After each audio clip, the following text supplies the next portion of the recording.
আজকে নতুন একটি ভিডিও নিয়ে এলাম কিছু গুরুত্বপূর্ণ প্রশ্ন উত্তর সহ। এগুলো তোমরা দেখো, অবশ্যই তোমাদের কাজে লাগবে এবং খুব গুরুত্বপূর্ণ প্রশ্ন রয়েছে প্রাচীন যুগ, মধ্যযুগ, আধুনিক যুগ এবং ইউরোপকে বেশ করে। সেখানে বিভিন্ন পার্ট থেকে আমরা প্রশ্ন উত্তর করেছি, একবার সেগুলো আমরা আলোচনা করছি। দেখি এক নম্বরে আমাদের প্রশ্নে কী রয়েছে। রয়েছে ইউচি জাতির শাখা হচ্ছে কুষাণরা। তাহলে কুষাণরা কী ছিল? ইউচি জাতির শাখা। কুইসুয়াং বা কুষাণ শাখা হচ্ছে কুজুল কোদ বিশেষ। তাহলে কুজুল কোদ বিশেষ কোন শাখা ছিল? কুইসুয়াং বা কুষাণ শাখা।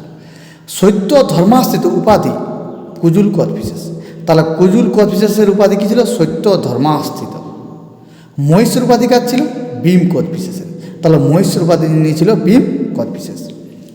তারপর 5 নম্বরের প্রশ্ন দেখো, রোমান মুদ্রায় অনুকরণে কুষাণরা ভারতের স্বর্ণ মুদ্রা চালু করেন। তাহলে রোমান মুদ্রার অনুকরণে কুষাণরা ভারতের কোন মুদ্রা চালু করে? স্বর্ণ মুদ্রা। তারপরে দেখো প্রশ্ন, কুষাণ যুগে গান্ধার ও মথুরা শিল্পরীতি গড়ে ওঠে। তাহলে কোন যুগে গান্ধার ও মথুরা শিল্পরীতি গড়ে উঠেছিল?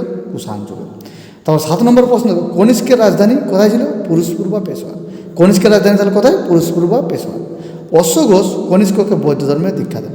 তাহলে অশ্ব ঘোষ কনিষ্ককে বৌদ্ধ ধর্মে দীক্ষা দেন। যদি পরীক্ষায় প্রশ্ন রয়েছে কে কনিষ্ককে বৌদ্ধ ধর্মে দীক্ষা দেন, তাহলে উত্তর হলো অশ্ব ঘোষ।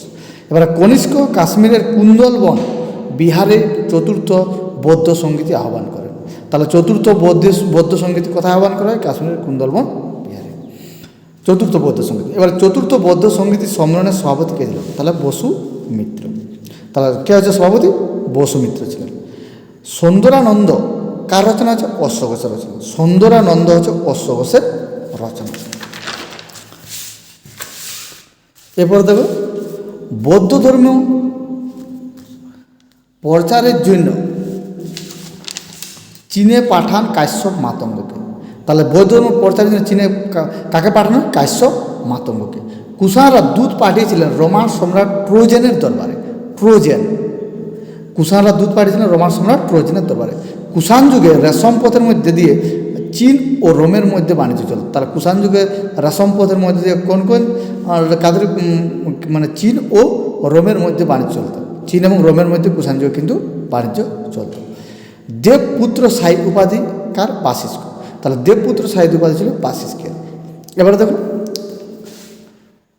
খালিসা সুলতানি যুগ থেকে দেখো, খালিসা সুলতানি যুগের চাষের জমিকে বলা হয় খালিসা জমি। চড়াই হচ্ছে পশুচারণ কর। জাকাত ছিল মুসলমানদের পর্যায়ে ধর্মকর। জিজিয়া হচ্ছে অমুসলমানদের পর্যায়ে কর। খামস হচ্ছে যুদ্ধের সময় লুট করা সম্পত্তির ভাগ।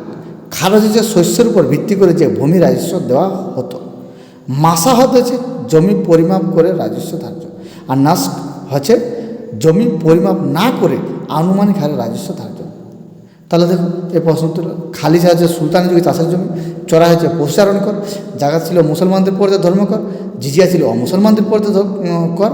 খামাস হচ্ছে যুদ্ধের সময় লুট করা সম্পত্তির ভাগ। খালিজ হচ্ছে শস্যের উপর ভিত্তি করে যে ভূমি রাজস্ব নেওয়া হতো। মাসাহত হচ্ছে জমি পরিমাপ করে রাজস্ব ধার্য। নাশক হচ্ছে জমি পরিমাপ না করে আনুমানিক হারে রাজস্ব ধার্য। এগুলো কিন্তু খুব গুরুত্বপূর্ণ প্রশ্ন, অবশ্যই তোমরা এগুলো মানে বারবার পড়বে, তাহলে মনে থাকবে। তারপর দেখো, মুশরিফ মুমালিক হচ্ছে গণনাকারী। তারপর কাজী উল কাজাত হচ্ছে বিচার বিভাগের প্রধান। বারিদ মুমালিক হচ্ছে গুপ্তচর বিভাগের দায়িত্বকারী। ভকিলিধর হচ্ছে রাজ পরিবারের তত্ত্বাবধায়ক। চীনা পর্যটক মাহওয়ান বাংলার রেশম শিল্পে গুটি প্রকার উল্লেখ করেছেন। তারিখ ফিরোজ শাহী গ্রন্থ হচ্ছে জিয়াউদ্দিন বারুনি লেখা। তারপরে আলাউদ্দিন খলজি নিজামুদ্দিন আউলিয়ার সমাধিস্থলের উপর নির্মাণ করেন জামায়াত খাঁ মসজিদ। এবারে দেখো প্রশ্ন উত্তরগুলো এখানে আবার, মুশরিফ মুমালিক হচ্ছে গণনাকারী। কাজী কাজাত ছিলেন বিচার বিভাগের প্রধান। বারিদ মুমালিক ছিলেন গুপ্তচর বিভাগের দায়িত্বকারী। ভকিলিধর হচ্ছে রাজপরিবারের তত্ত্বাবধায়ক। চীনা পর্যটক মাওয়ান বাংলার রেশম শিল্পে গুটি প্রকার উল্লেখ করেছেন। তারিখ ফিরোজ শাহী গ্রন্থ লিখেছেন জিয়াউদ্দিন বারুনি। এবারে আলাউদ্দিন খলজি নিজামুদ্দিন আউলিয়ার সমাধিস্থলের উপর নির্মাণ করেন জামায়াত খাঁ মসজিদ। এরপরে আমরা আধুনিক যুগ থেকে কিছু দেখিনি প্রশ্ন উত্তর, যেমন 1773 খ্রিস্টাব্দে রেগুলেটিং আইন পাস হয়। তাহলে 1773 খ্রিস্টাব্দে রেগুলেটিং আইন পাস হয়। এবার 1774 খ্রিস্টাব্দে কলকাতায় সুপ্রিম কোর্ট গঠিত হয়। ওয়ারেন হেস্টিংস 5টি কাস্টমস হাউস গঠন করেন। তাহলে ওয়ারেন হেস্টিংস কটি কাস্টম হাউস গঠন করেন? 5টি। সেই 5টি কাস্টম হাউস কি আমরা একবার দেখে নেব। দেখো 5টি কাস্টম হাউস কলকাতা, হুগলি, ঢাকা, পাটনা ও মুর্শিদাবাদ। কলকাতা, হুগলি, ঢাকা, পাটনা ও মুর্শিদাবাদ। জেমস অগাস্টা সেকি বেঙ্গল গেজেট নামে সাপ্তাহিক পত্রিকা প্রকাশ করেন। তাহলে জেমস অগাস্টা সেকি বেঙ্গল গেজেট নামে সাপ্তাহিক পত্রিকা প্রকাশ করেন। সৈয়দ গুলাম হাসান যে গ্রন্থটা লেখা সেটা আছে সিয়ার উল মুতাখরিন। তাহলে সৈয়দ গুলাম হাসান সিয়ার উল মুতাখরিন গ্রন্থটা 1784 খ্রিস্টাব্দে পিটের ভারত আইন পাস হয়। কত সালে? 1784। তারপরে দেখো বোম্বে হেরাল্ড পত্রিকা প্রকাশিত করেছিল 1789 সালে। 1793 খ্রিস্টাব্দে কর্নওয়ালিস কোড নামক আইনবিধি রচিত হয়। তাহলে 1793 খ্রিস্টাব্দে, তাহলে দেখো এখানে 1793 খ্রিস্টাব্দে কর্নওয়ালিস কোড নামক আইনবিধি রচিত হয়। তারপরে লর্ড কর্নওয়ালিস ভারতবর্ষে পুলিশি ব্যবস্থা প্রবর্তন করেন। উইলিয়াম কেরি বাংলায় ইতিহাস মালা রচনা করেন।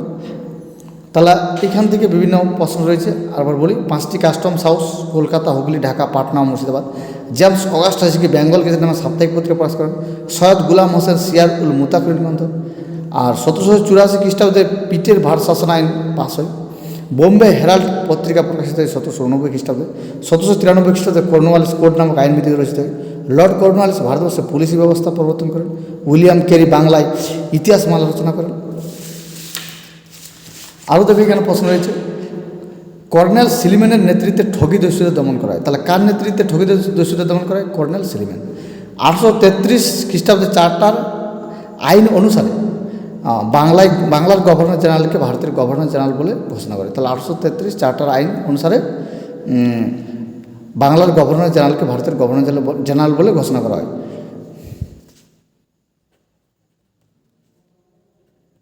তারপরে দেখো, তাহলে উইলিয়াম বেন্টিং ভারতের প্রথম গভর্নর জেনারেল। চার্লস মেটকাপকে বলা হয় ভারতের সংবাদপত্রের মুক্তিদাতা। তাহলে এইখানে দেখো কর্নেল সিলিম্যান নেতৃত্বে ঠগি দস্যুদের দমন করা হয়েছে। 833 খ্রিস্টাব্দে চার্টার আইন অনুসারে বাংলার গভর্নর জেনারেলকে ভারতের গভর্নর জেনারেল বলে ঘোষণা করা হয়। উইলিয়াম বেন্টিং ভারতের প্রথম গভর্নর জেনারেল।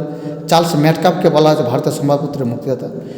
এবার ইউরোপ থেকে দেখো, পঞ্চদশ ষোড়শ শতকে ইউরোপে জাতিরাষ্ট্র গড়ে উঠেছিল। কত শতকে? পঞ্চদশ ষোড়শ শতকে। ওরের রাজবংশ কোথায়? হল্যান্ডে। রোমানব রাজবংশ রাশিয়া। ইউরোপে হ্যাপসবার্গ রাজবংশ ছিল অস্ট্রিয়া। বুর্বু ফ্রান্সে। ভাষা রাজবংশ সুইডেনে। টিউডর স্টুয়ার্ট রাজবংশ ইংল্যান্ডে। হোয়েলজন রাজবংশ রাশিয়া। তাহলে এগুলো বিভিন্ন রাজবংশ। অরেঞ্জ রাজবংশ হচ্ছে হল্যান্ড, রোমানব হচ্ছে রাশিয়ায়, হ্যাপসবার্গ হচ্ছে অস্ট্রিয়ায়, বুর্বু হচ্ছে ফ্রান্সে, ভাষা হচ্ছে সুইডেনে এবং টিউডর স্টুয়ার্ট ইংল্যান্ডে, হোয়েলজন হচ্ছে রাশিয়া। তাহলে এই বিভিন্ন রাজবংশ কোথায় পড়ে। আবার দেখুন, প্রথম ফ্রান্সিস অস্ট্রিয়ার রাজা। তাহলে প্রথম ফ্রান্সিস কে ছিলেন? অস্ট্রিয়ার রাজা। তৃতীয় ফ্রেডারিক উইলিয়াম কোথাকার রাজা? প্রাসিয়া রাজা। অস্ট্রিয়া, রাশিয়া, প্রাসিয়া ও ইংল্যান্ড এই চারটাকে নিয়ে হচ্ছে বিগ ফোর। ঠিক আছে। ভিয়েনা সম্মেলনের সভাপতি ছিলেন অস্ট্রিয়ার চ্যান্সেলর মেটারনিখ। ভিয়েনা সম্মেলনের সভাপতি ছিলেন অস্ট্রিয়ার চ্যান্সেলর মেটারনিখ। ভিয়েনা সম্মেলন মূলত 3টি নতুন নীতির উপর প্রতিষ্ঠিত ছিল। কী কী 3টা নীতি? আঞ্চলিক পুনর্গঠন ও ক্ষতিপূরণ নীতি, ন্যায্য অধিকার নীতি, শক্তিশালী নীতি। তাহলে আঞ্চলিক পুনর্বন্টন নীতি ও ক্ষতিপূরণ নীতি, ন্যায্য অধিকার নীতি, শক্তিশালী নীতি। টেলিল্যান্ড কে ছিলেন? ফ্রান্সের কূটনৈতিক পরামর্শদাতা। টেলিল্যান্ড হচ্ছে ফ্রান্সের কূটনৈতিক পরামর্শদাতা। আর ভিয়েনা সম্মেলন হয় অস্ট্রিয়া। তাহলে আরেকবার দেখি, প্রথম ফ্রান্সিস ছিলেন অস্ট্রিয়া রাজা। তৃতীয় ফ্রেডারিক উইলিয়াম হচ্ছে প্রাসিয়া রাজা। অস্ট্রিয়া, রাশিয়া, প্রাসিয়া ও ইংল্যান্ড নিয়ে হচ্ছে বিগ ফোর। ভিয়েনা সম্মেলন সভাপতি অস্ট্রিয়ার চ্যান্সেলর মেটারনিখ। ভিয়েনা সম্মেলন মূলত 3টি নীতির উপর প্রতিষ্ঠিত ছিল: আঞ্চলিক পুনর্গঠন ও ক্ষতিপূরণ নীতি, ন্যায্য অধিকার নীতি, শক্তিসাম্য নীতি। টেলিল্যান্ড ছিলেন ফ্রান্সের কূটনৈতিক পরামর্শদাতা আর ভিয়েনা সম্মেলনে অস্ট্রিয়া। তাহলে এইভাবে আমরা প্রাচীন যুগ, মধ্যযুগ, আধুনিক যুগ এবং ইউরোপ থেকে প্রশ্নোত্তর করলাম। আমরা পরবর্তীকালে আরও ভিডিও নিয়ে আসবো। যাই হোক, ভিডিওটি দেখার জন্য ধন্যবাদ এবং পরবর্তীকালে নতুন ভিডিও আবার নিয়ে আসার চেষ্টা করব। ঠিক আছে, সবাই ভালো থেকো।